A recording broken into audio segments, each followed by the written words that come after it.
Hello बच्चों। नमस्कार, कैसे हैं आप सब लोग? उम्मीद है शानदार, जिंदाबाद, जबरदस्त होंगे। बच्चों, एसएससी, सीएचएसएल और सीजीएल ऐसी नौकरी है जो युवाओं के बीच में बहुत फेमस है। क्योंकि बहुत सारे लोग सोचते हैं कि सर मेरे को जॉब मिल जाए और ऐसी जॉब हो कि जो जिसमें कोई कंडीशन ना हो, एकदम आराम से एसी वेसी में बैठना हो और अपनी फैमिली के लिए फुल टाइम हो, सैटरडे संडे रेस्ट हो। इस तरह की कोई सपनों की सी जॉब मिल जाए, मज़ा आ जाए और 9 to 5 मैं अपने जॉब करूं, बाकी टाइम मेरा हो। अगर इस तरह की जॉब चाहते हो तो वही सीएचएसएल और सीजीएल ऐसी जॉब देते हैं। अब सीएचएसएल और सीजीएल इसलिए बहुत फेमस भी हैं, और इसमें आप देखते हो कि सर ना तो फिजिकल होता है, ना हाइट होती है, ना कोई मेडिकली बहुत ज़्यादा स्ट्रांग होता है। बस आपको अपने सीएमओ से जा करके एक लेटर दे देना होता है अपनी मिनिस्ट्री को कि जी मेरा हो गया मेडिकल, ओके। तो उस तरीके से तो बच्चों ये लेनी, अगर मैं देखूं इसका प्रोसेस बड़ा सिंपल सा हो गया कि सिर्फ आपको एग्जाम पास करना है और आपका फाइनल सिलेक्शन हो जाना है। अब एग्जाम पास करना यानी सारा जो खेल है वो सिर्फ और सिर्फ एग्जाम पर ही टिका हुआ होता है।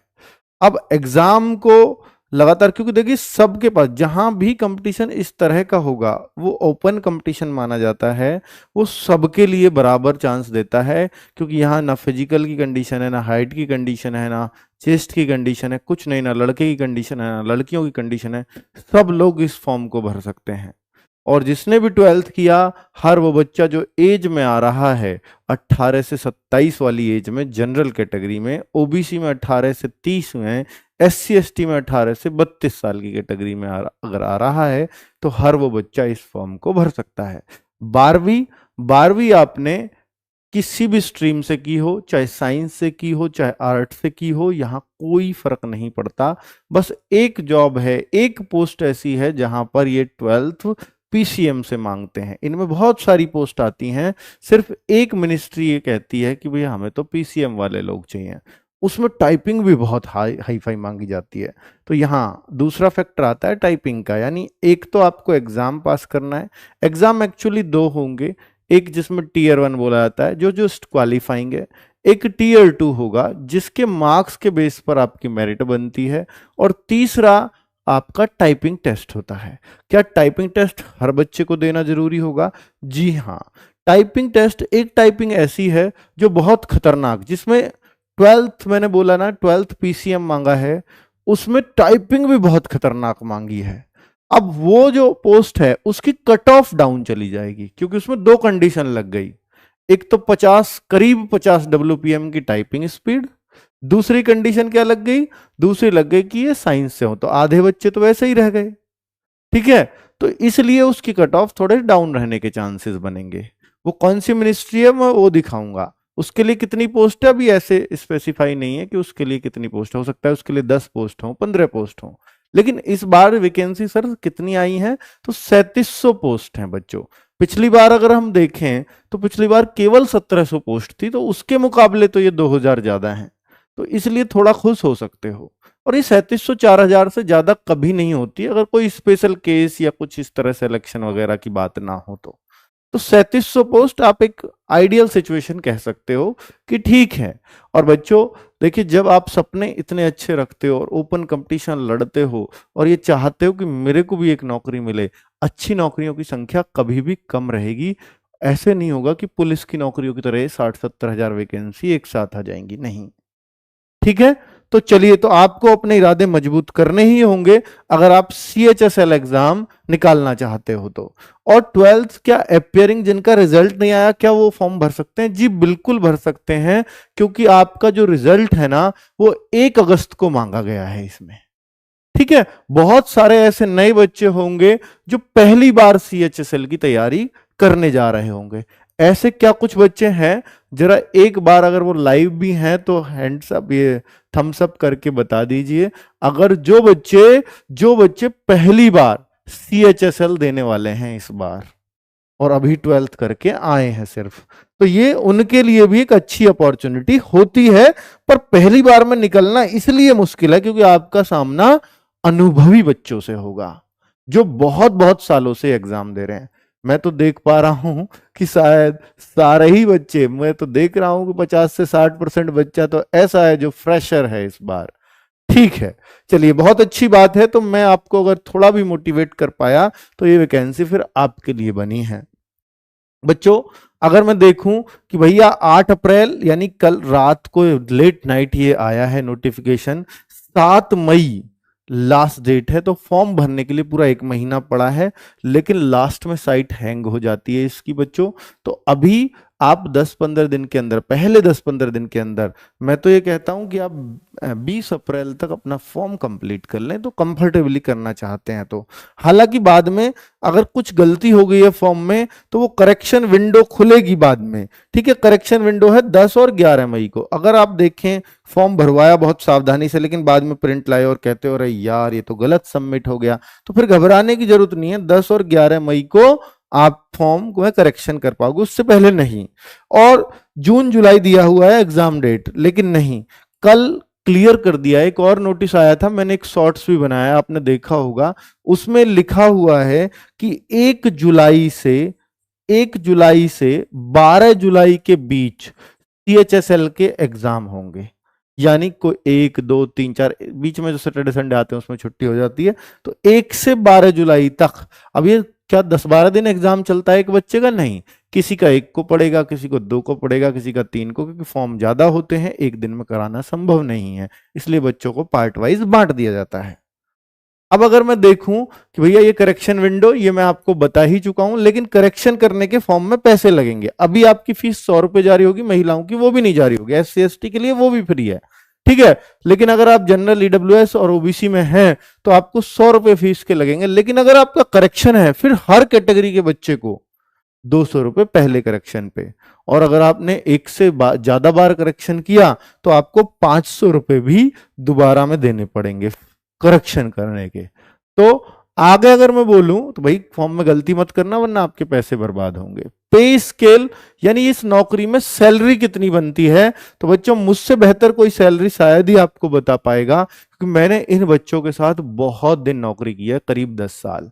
क्योंकि मैं CGL पोस्ट पर सिलेक्टेड था, वहां बहुत सारे उस मिनिस्ट्री में CHSL वाले बच्चे भी लगातार आते रहे हैं। तो इस बिहाफ पे मैं इनकी सैलरी और वो पूरा एक एक चीज जानता हूं कि कितनी बन सकती है हर ग्रेड के लिए। तो लोअर डिवीजन क्लर्क यानी LDC और एक जूनियर सेक्रेटरीट असिस्टेंट, ये पहले LDC ही बोलते थे, ये हमारे सामने ही जब हम मिनिस्ट्री में ही थे तब इनका नाम बदला, क्योंकि ये मानते थे हमें लोअर बोलते हैं लोग, लोअर, तो ये बड़ा लो सा फील करते थे, तो इनको फिर इस तरह से नाम दे दिया गया, जूनियर सेक्रेटरीट असिस्टेंट। अब LDC कहता हुआ कोई नहीं दिखेगा आपको, JS से कहते हुए दिखेंगे ऑफिस में। ठीक है, पहले LDC UDC हुआ करते थे, अब JS से और SS से कर दिया है, सीनियर सेक्रेटरीट असिस्टेंट। तो JS से और सीनियर सेक्रेटरीट असिस्टेंट है, जो UDC होता था वो SS से हो गया है। तो भाई JS से लेवल 2 पर होता है, जिसको हम क्लर्क कहते हैं, और भाई टिपिकल क्लर्क यही माना जाता है। अब अगर इसकी सैलरी आज की डेट में देखोगे और दिल्ली में नौकरी कर रहा है तो 35,000 रुपए आराम से इसको लगते ही पहली सैलरी बन जाएगी। अब ये आगे है data entry operator level 4। Data entry operator को लेवल 4 में रखा गया है, और एक डेटा एंट्री ऑपरेटर लेवल 5 वाला भी है। तो भाई ये जो 5 वाला है ये तो ASI लेवल हो जाता है, ये आपका हवलदार लेवल है, हेड कांस्टेबल, इसको हेड क्लर्क भी कहते हैं। तो ये जो है इसकी सैलरी सर कितनी बन जाती है, तो ये जो सैलरी है इसकी 42 से 45 के आसपास बन जाएगी बहुत ही आराम से। और ये आदमी तो 55 के अराउंड पहुंच जाएगा अगर लेवल 5 की मैं बात करता हूं। लेवल 4 ये भी वहीं आ जाएगा। ठीक है, बिल्कुल एक एक बात जो बताई है यहां पर, सारा जो है आपका सैलरी का हिसाब लगा के HRA वगैरह सब कुछ मैंने आपको बता दिया है, ये मोटिवेट करने के लिए जरूरी है। अब अगर मैं देखूं कि भाई सीएचएसएल की पोस्ट पे किन क्या क्या पोस्ट होती हैं। तो एलडीसी जो मैंने अभी बताया, जेएस से बोलते हैं इसको, जेएस से भी वही है। और पोस्टल असिस्टेंट, एक पोस्टल असिस्टेंट की पोस्ट होती है जो लेवल 4 में आती है। पहले ये सीजीएल पे होती थी ये पोस्ट, और एक बार तो इसमें 10,000 वैकेंसी भी आई थी। ये क्या पोस्ट ऑफिस में ही बैठते हैं और आप बहुत जल्दी पोस्ट मास्टर का भी काम संभाल लेते हैं। ठीक है, तो भाई ये भी बहुत अच्छी पोस्ट है, आपको आपके आसपास के शहर में पोस्टिंग मिल जाती है इस पे। ठीक है, आगे sorting assistant, data entry operator, data entry operator level 5 भी है, और data entry operator grade A. तो ये सारी पोस्टिंग मैंने आपको दिखा दी है कि क्या क्या इसके अंदर पोस्ट होंगी। अब आप यहां देखिए 3712 वैकेंसीज, 3712 वैकेंसीज जो क्लियरली ये बता रही हैं कि पिछली बार से काफी ज्यादा है, और जो आपको मोटिवेट करने के लिए काफी होना चाहिए, क्योंकि पिछली बार 1700 ने बच्चों को काफी डिमोटिवेट किया था। केवल 1700 वैकेंसी सीएचएसएल में आई थी। अब अगर मैं आपको दिखाऊं कि एज लिमिट, तो एज लिमिट बच्चों 18 से 27 साल है, और 1/8 को ये एज मांगी गई है। यानी आज के आप 18 साल के नहीं भी हैं, 2 महीने बाद होंगे 18 साल के, या 4 महीने हो गए, तो 3-4 महीने बाद भी अगर आप 18 को यानी 1/8 को हो रहे हो, तो भी आप इस फॉर्म को भर देंगे।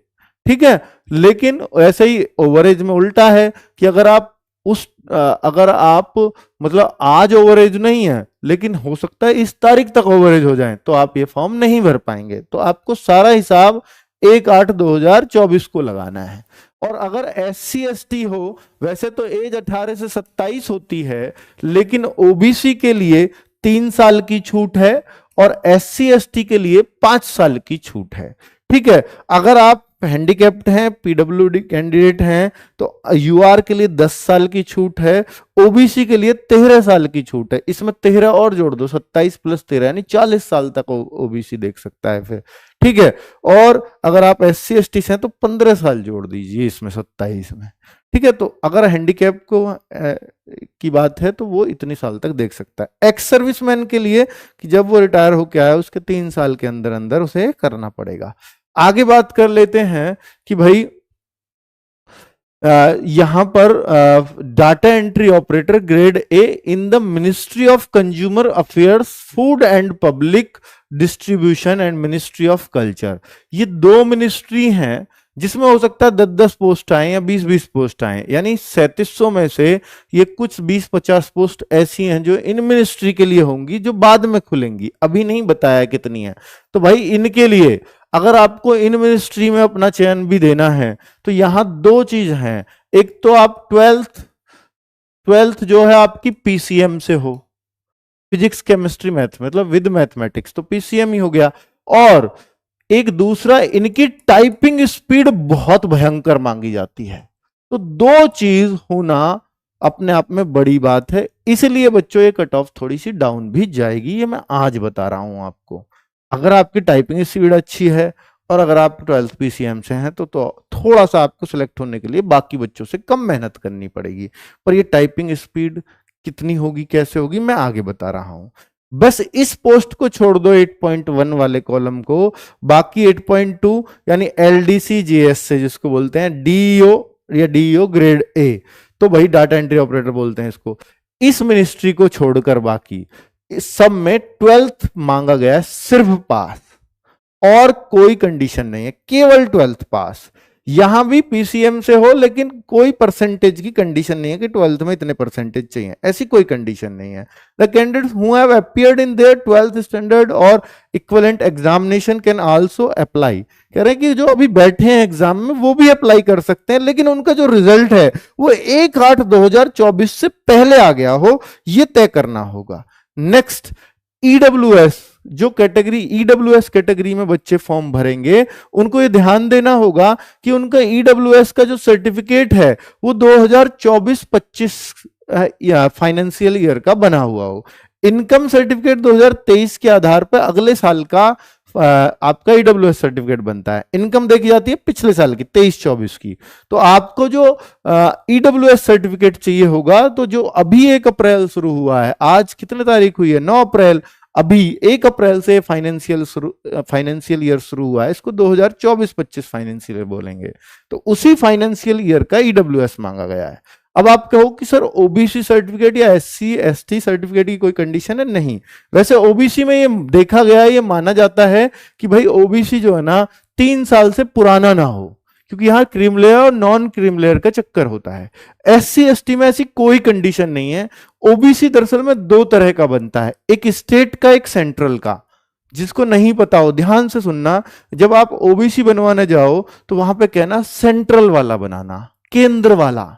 आप स्टेट की भर्ती नहीं देख रहे हो, यूपी की भर्ती नहीं देख रहे हो, ये पूरे देश की भर्ती है, ठीक है, केंद्र की भर्ती है, केंद्र सरकार की।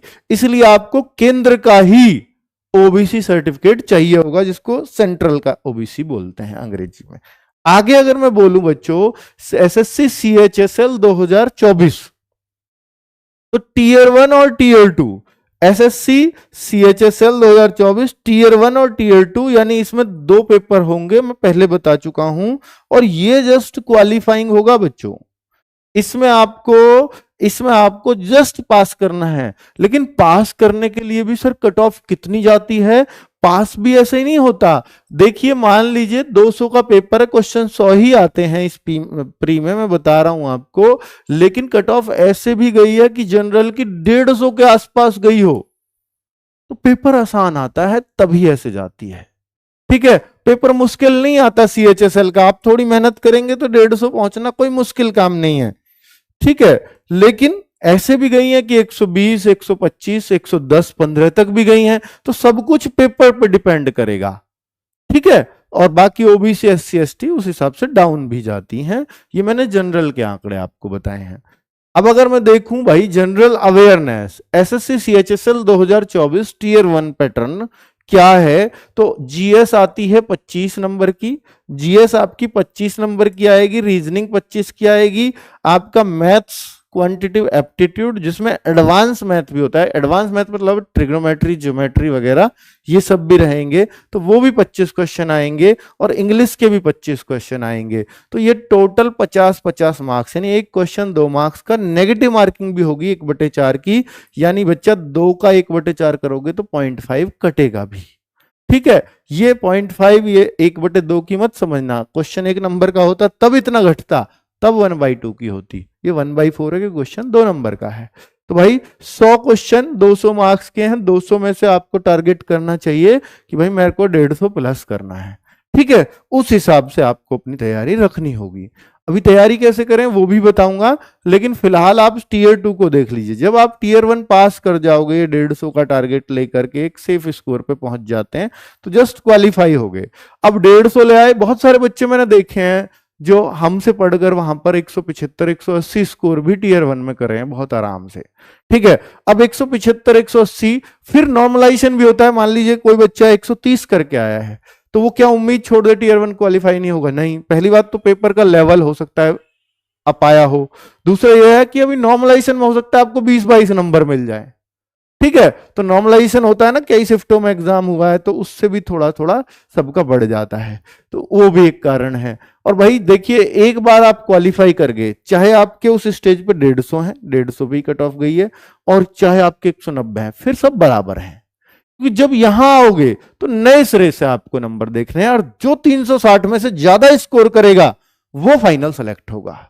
फिर उसको टाइपिंग के लिए बुलाया जाएगा, टाइपिंग भी क्वालिफाई होगी तो फिर फाइनली कट ऑफ लगा दी जाएगी कि भाई कौन कौन किस किस मिनिस्ट्री में सेलेक्ट हुआ अपने मार्क्स के हिसाब से, ठीक है। अब मैं आपको यहां दिखा देता हूं कि भाई क्या होता है। टीयर 2 को जब देने जाते हैं तो एक सेशन 1 होता है, एक सेशन 2 होता है, एक सेशन 3 होता है। सेशन 1 आपका 1 आवर का होता है, मैथ्स और रीजनिंग, यानी 1 घंटे तक आपको मैथ्स और रीजनिंग में लगाना है। 30-30 क्वेश्चन होंगे, ऐसा नहीं हो सकता इनके टाइम में आप वो कर लो। जब ये 1 घंटा पूरा हो जाएगा तब आपके 2 अगले पोर्शन खुल जाएंगे, इंग्लिश और जीएस के। तो यानी 1 घंटा फिर आपको इंग्लिश के 40 क्वेश्चन और 20 क्वेश्चन जीएस के, इनका आप टाइम इधर उधर कर सकते हो, पहले ये करना चाहो या ये करना चाहो, या पहले इन दोनों में से कोई सा करना चाहो वो कर सकते हो। 1 घंटा खत्म, फिर 1 घंटा इनके लिए, और उसी सिटिंग में 15 मिनट और भी बैठना है। ये भी पूरा हो गया कि भैया एक क्वेश्चन 3 नंबर का देख लीजिए, यहां 60 क्वेश्चन किए, यहां 60 क्वेश्चन किए, तो 120 यानी 360 मार्क्स। तो 360 में से ही मेरिट बनेगी। फिर 15 मिनट क्यों बैठे, एक कंप्यूटर का क्वालिफाइंग पेपर होगा, इसके भी 3 नंबर हैं एक क्वेश्चन के, लेकिन ये जस्ट पेपर पास करना है आपको, मतलब 30% लाने जरूरी है इसमें, यानी आपको 15 में से 5 प्रश्न ठीक करने हैं बस। अगर आपने 5 ठीक कर दिए या 14 ठीक कर दिए सब बराबर है, पर अगर आपने 5 ठीक नहीं किए तो फिर आपका ये सब करना बेकार है।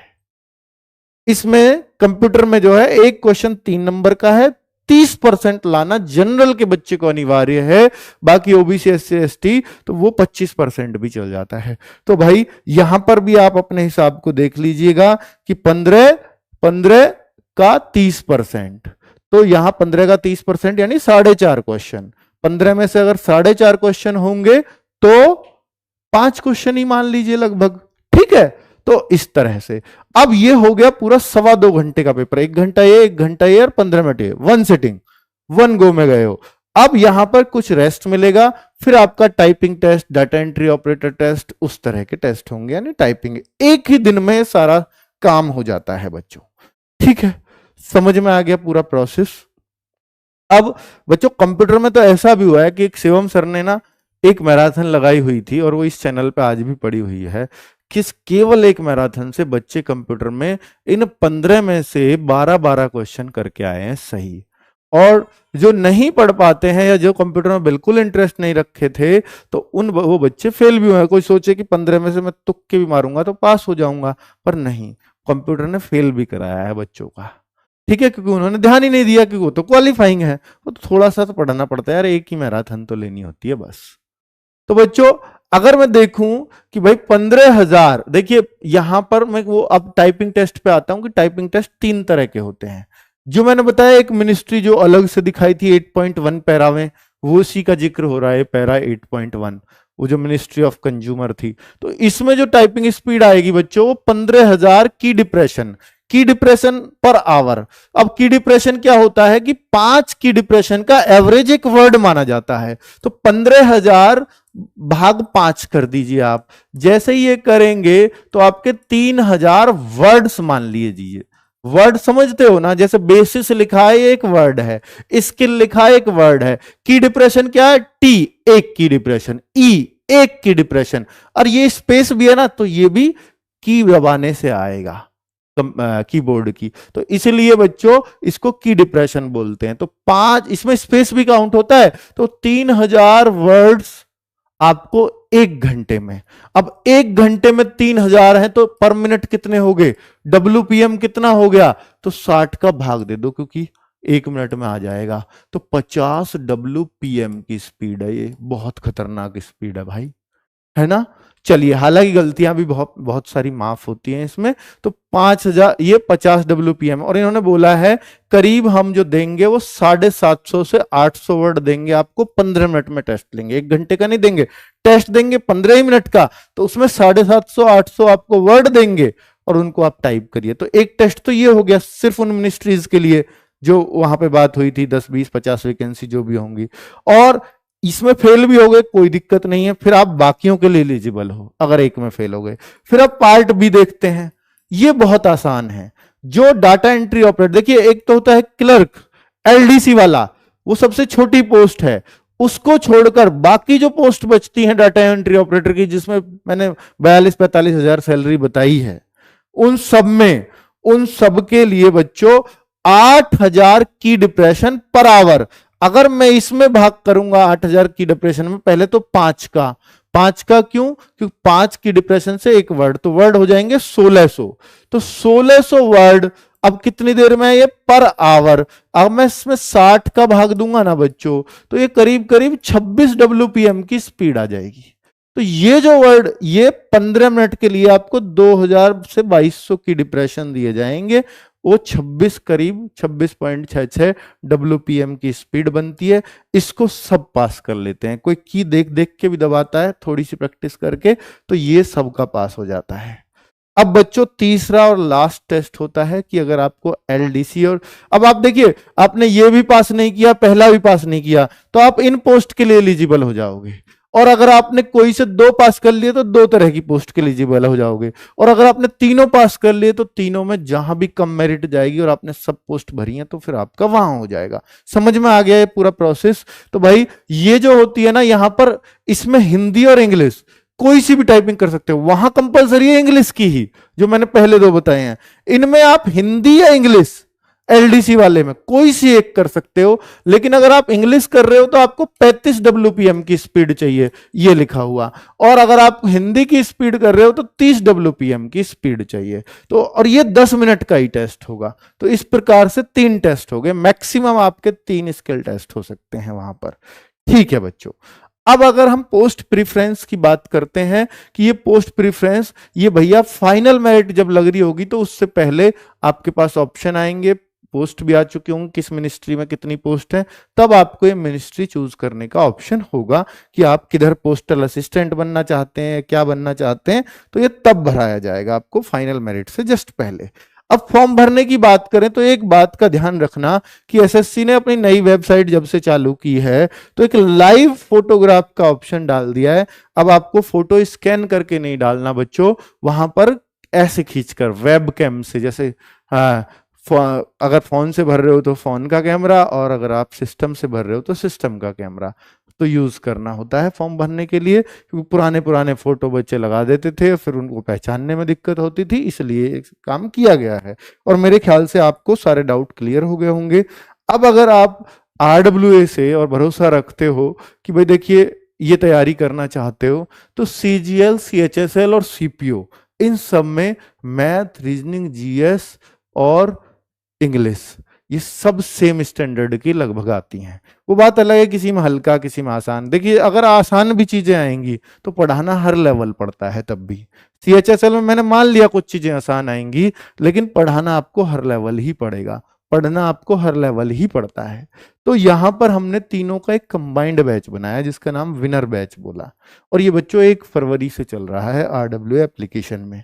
अगर मैं अब से कोई बैच शुरू, पहले हम क्या करते थे जब फॉर्म आते थे तब शुरू करते थे बैच, और बच्चों को मिले 2 महीने 3 महीने, फिर वो एग्जाम नहीं निकाल पाता था। ठीक है, अब आपको ये बैच 1 फरवरी से चल रहा है और इसकी फीस 999 है बच्चों।